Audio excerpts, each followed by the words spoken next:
Hey YouTube, never done this before. This is new. Never done this before. This is new. Never done this before. This is new. Never done this before. This is new. Never done this before. This is new. Never done this before. This is new. Okay, let's turn that off because it isn't working. Hi everyone, thank you for joining my YouTube live stream. If you can hear me, if this all sounds good and clear, please let me know. Just drop a quick comment on the right hand side of your screen. I've never done this before, so I just want to make sure that you can definitely hear what I'm putting out before I go any further. You can hear? Awesome. Thanks, Trust67. Brilliant. Well, thank you so much for joining my YouTube live stream. As you may or may not know, I am a presenter and broadcast journalist for the BBC, based primarily at BBC Radio Leicester.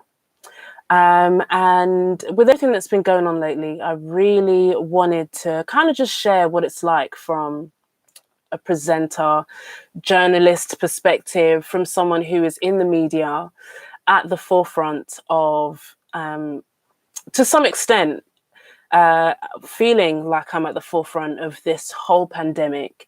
And I'm going to be honest with you, I found it very difficult. Working in the media, we have a responsibility to share, and the BBC specifically, we are a trusted news outlet. And we have a responsibility to, and these are the three key things that the BBC's main aims and focus and objectives are, and that's to inform, educate, and entertain. So in all of our output, in everything that we do, those are the key things. So to inform our audience of stuff that's going on, whether it's local, national, international, global, it's our main objective is to do that. Secondly, is to educate. So whether that's through the stuff that comes through the children's programs, or just everyday stuff, whether it's stuff that's happening in the world, stuff that's happening through, I don't know, global warming, etc. Our aim is to do that, but also to entertain. So whether that's through TV, radio, podcasts, whatever the outlet is, our aim is to do those three main things. So I work for BBC Local Radio, and what that basically is making sure that we are connecting to and serving those in our local community. So I've lived in Leicester for the last coming up to 12 years now, and I've only started working at BBC Radio Leicester since July. I was brought on as a presenter, and I present a show on a Wednesday evening called The Vibe. Up until this Wednesday, tomorrow, it has been, it was 7 till 10, but going forward, and I'll go on to explain why that's happened, it's going to be on from 6 till 10. So I'll be having a 4-hour slot, and occasionally I cover other shows as well. In addition to being a presenter, I've also taken on another role as a broadcast journalist. What that basically means is my responsibility is to go out into the community and tell the stories of those in my community, making sure that their voices are heard, and making sure, so Leicester is a very diverse city. We have people from a number of different nationalities, background, heritage, you name it. They reside right here. And my responsibility is to make sure that we share those stories and those experiences. So with all of that being said, since the coronavirus outbreak has happened, need some water. Give me a minute. Got some water here. Since the coronavirus outbreak, we've obviously been covering the story straight from when it was happening just in China, and slowly it's rolled out to all the different countries you now see and hear about everywhere. And so I remember when we first started covering the story, when it was just a case that was happening, not just, but when it was happening in China. And it's just one of those things, like, it's not happening to you, so you're just covering the story. You're not necessarily that connected to it. You're just, reporting on something that's happened and keeping the people informed. But as the weeks and days have gone by, it's come closer and closer and closer to the point where it literally feels like it's on our doorstep. It is on our doorstep. And you don't need me to say this, but we are at a time where this is just insane. And it's been hard. And the reason why I wanted to share what it's like from a journalist perspective, or people working within broadcasting, is that I don't really feel like that perspective has kind of been reflected or shared. And as I said, when I first started this live stream, it's been really, really, really hard. Just so some of the advice that's been given is to switch off. And this is general advice that goes out to everybody.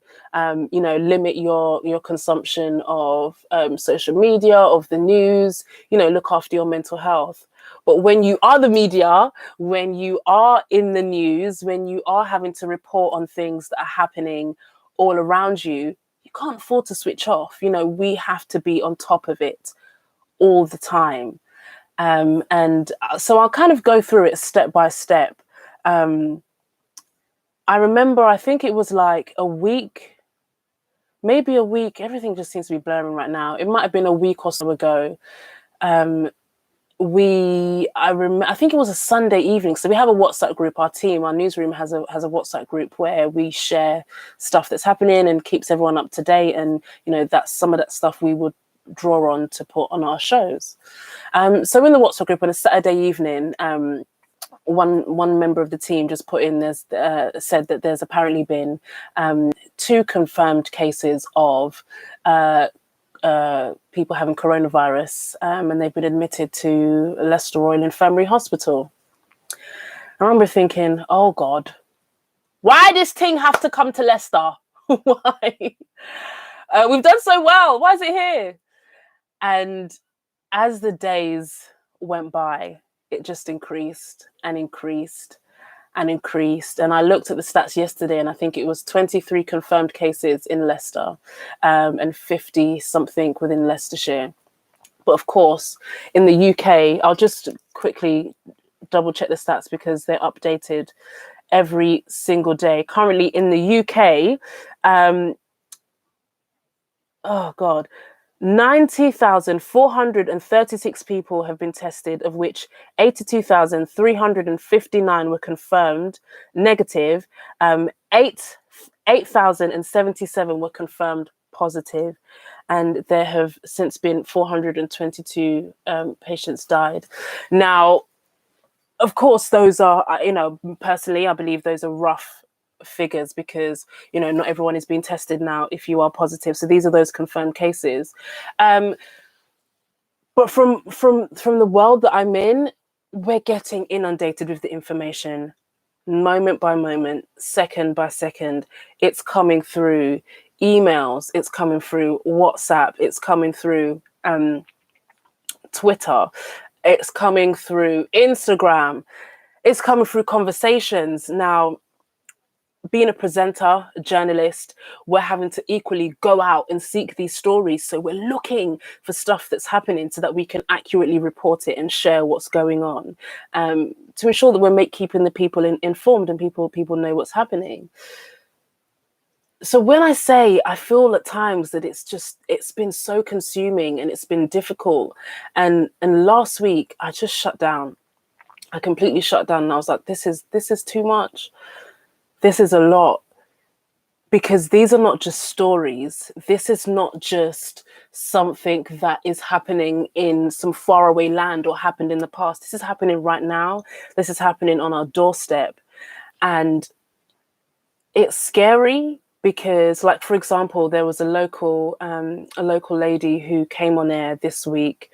Her dad passed away on Sunday.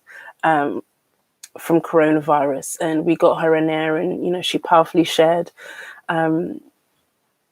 just how it's just impacted her.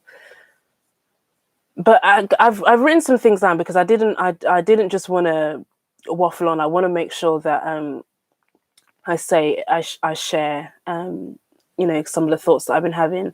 And of course, if you have any questions, if there's anything that you want to feed in, I'm not an expert on coronavirus in the slightest. I'm just someone who works in that environment. So if you have any questions for me, what it's like, how we've had to adapt, feel free to I'll answer as many as I can. Let me just go to my notes. Two things that have really stood out for me in all of this is one, the severity of this. And a lot of people are like, oh, in the early stages, everyone was like, oh, this is just the media scaremongering people, and maybe there's something else going on that we're trying to be distracted from. This is real. 100% this is real. And secondly, and this is key, and I think I've realized this from long before. So when I got brought on to work, when I got brought on to work at the radio station, and my role primarily was to serve and to share the stories of the young, diverse, specifically Black communities within Leicester. So I felt a great sense of responsibility to share that. But now it's like it's been magnified, where there's a great sense of responsibility to support people in our local community. People have so many questions. People want to know what's going on. People want to know if this is happening, if that's happening. People have questions. So like today, for example, on the breakfast show, people were asking, with Boris's announcement last night, what does that mean for my personal circumstance?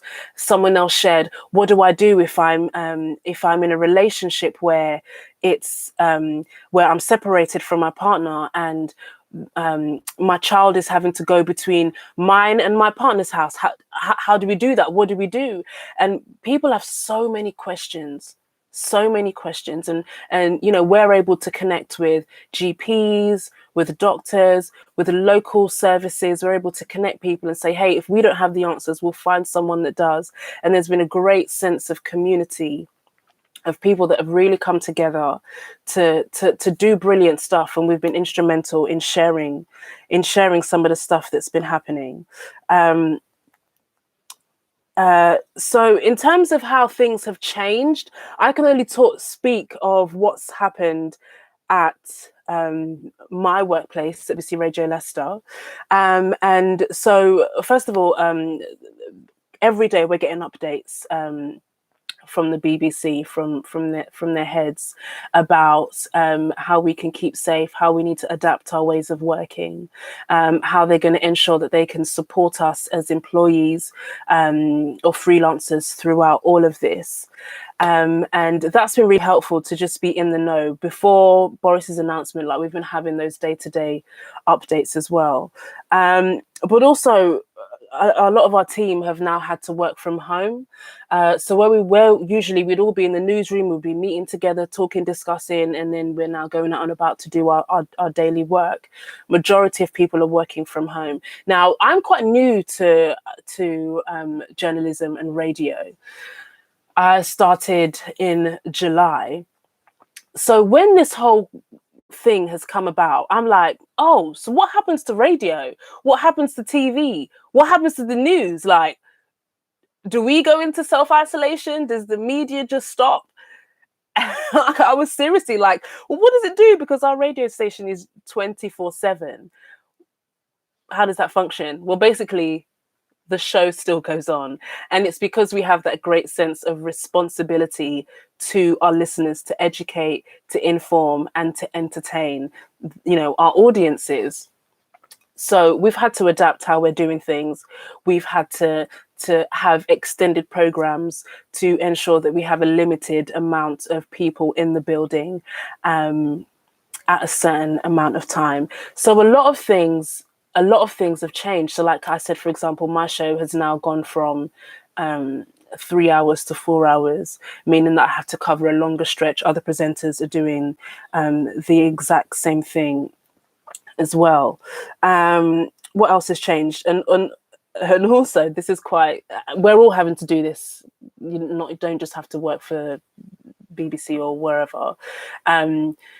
Is this social distancing in the office? So because we have to be there, there's just, obviously people are now separated, but it's like when you're like, we're moving like this, like some kind of jigsaw puzzle. Like everyone's, I was in the newsroom the other day, and I had to, look at someone's screen, and I'm just like, oh, and they were just like, whoa, and I'm like, oh my gosh, how do we do this? But we have to, in order to keep each other safe. And my screen keeps going off, which is really annoying. So I just want to share a little bit about the hardest part in all of this.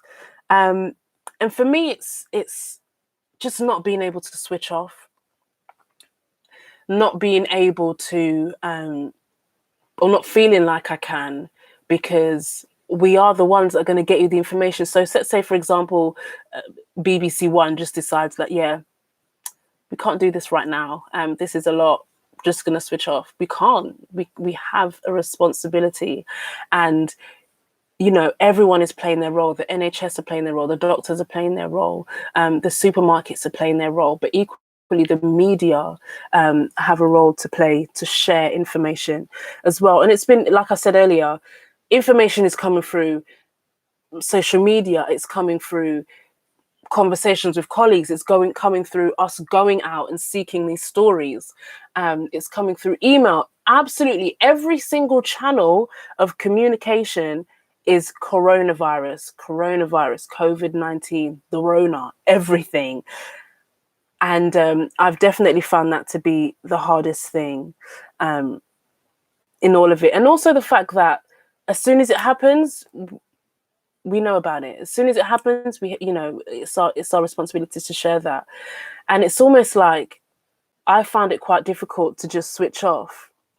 And that's definitely been a challenge. But also keeping on top of it, because things are changing all the time and you've got to keep on top of it. You need to make sure that the information you're giving out is accurate. People are coming to you for questions, and we're not going to have all the answers, but we position ourselves to be able to provide, to find some of those answers where we can. But the positives is that, where I am, my managers have been so supportive. Like I said, even right from the top, we're getting daily updates about all of this. But also, one thing I found really encouraging is just friends and family. Like my mum's checking in on me all the time, to the point where it's just like, come on, like, easy, I'm all right, I'm all good. But there really has been a strong sense of community, and we're also doing something, all local radio is doing something called Make a Difference, and this is where we're sharing the positive stuff that is happening in all the different areas, just to add a little bit of light and positivity to a situation that is a global crisis right now. It feels like that. So I kind of also just want to go through some solutions. I guess if there are any journalists who are listening, anyone working in broadcasting, not necessarily just for the BBC, but in general, this is what I found to be helpful. Reach out, speak to someone. I'm a big advocate of being open in a safe space, being open to someone who you trust, and someone that has got your back and is there for you. I urge you to speak to someone if you're struggling. Do not go through this in isolation. And I hope that maybe even through this, there can be a community of broadcasters that can come together, and we can offer each other support and in whatever way possible. I had a work colleague just say to me today that she just couldn't take it, and it was a lot, and she just kind of broke a little bit. And I thought, you know what, I identify with that, because that's where I was last week. It was hard. The other thing I would say is notifications. disable your notifications. And I say this not because, like I said, we have to stay on top of this, but position yourself where you can choose when you can take in information. So it's not like you're being consumed by this. Position yourself where when you need to access information, you can access it. You know where to go. You know the websites. You know the Public Health England, BBC website, any other outlet that is a good source of information for you, whether it's social media, Twitter, whatever it is. Disable your notifications and go on there and access the info when and how you need it. My phone keeps locking, which is really annoying to me. Oh yeah, and sometimes just log off completely. I've actually binged watched some programs over the weekend when I've not been working. So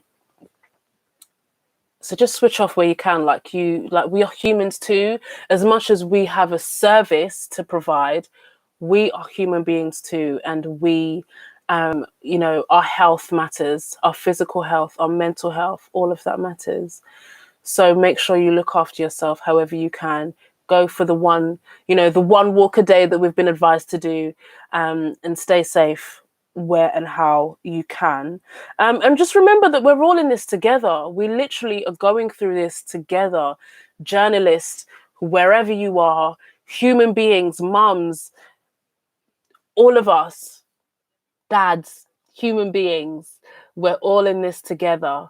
So don't go into isolation in your mind. Connect where you can. Find the things that are going to bring you joy and comfort. This is a big deal, and this is something that we have never seen or experienced in our lifetime, and probably will never experience again. And we're going to be in this for the long haul. I personally believe we're going to be in this for a long time. So buckle up, strap in, find that person you can communicate with and talk to. I'm here. Get in contact with me. My Twitter, Instagram, everywhere. It's at Aminata Online. I'm on LinkedIn as well. Connect with me, Aminata Kamara. I love connecting with people. I love speaking with people. And if you have any stories, any experiences, anything that you want to share, anything that you're going through, any questions that you have, feel free to ask some questions now if you want to. But also feel free to message me separately at another time as well. I will do my best to answer questions, to support you.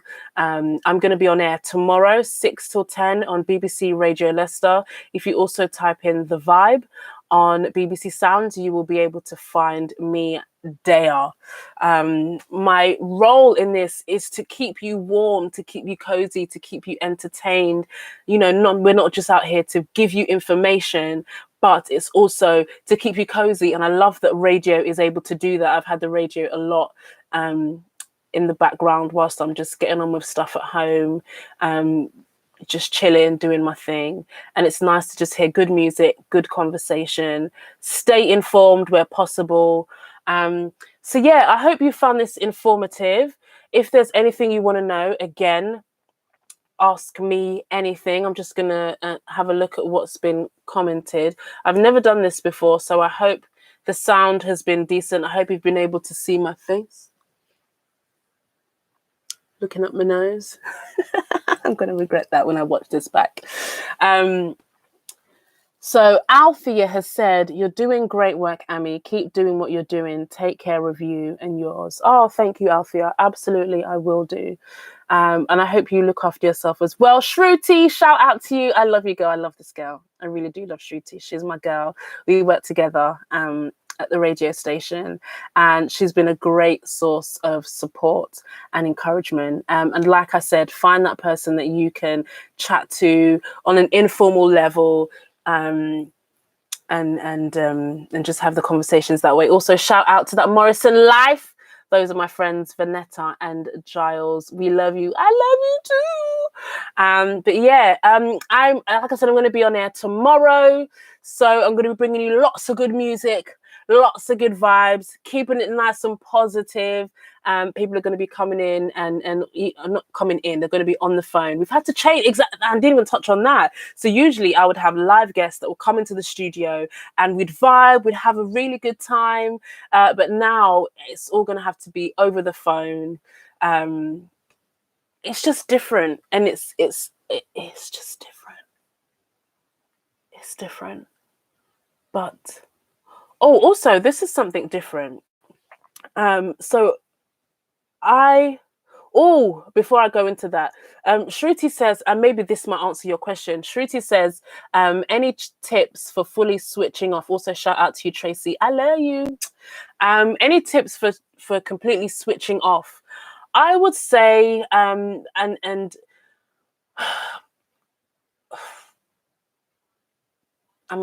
listen to social media is and there's a lot of banter on social media. So as much as it's connected to coronavirus and COVID-19, it puts a little bit of humor into it, and we all know that humor helps us get through some of the most difficult of times.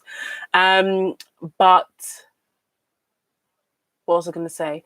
Also, for me, I've been listening to a lot of gospel music, and I have found that it's kind of helped me to just zone out of this reality and this space and this world right now. And it's just taken me into a different zone where I'm just like, oh, God is in control.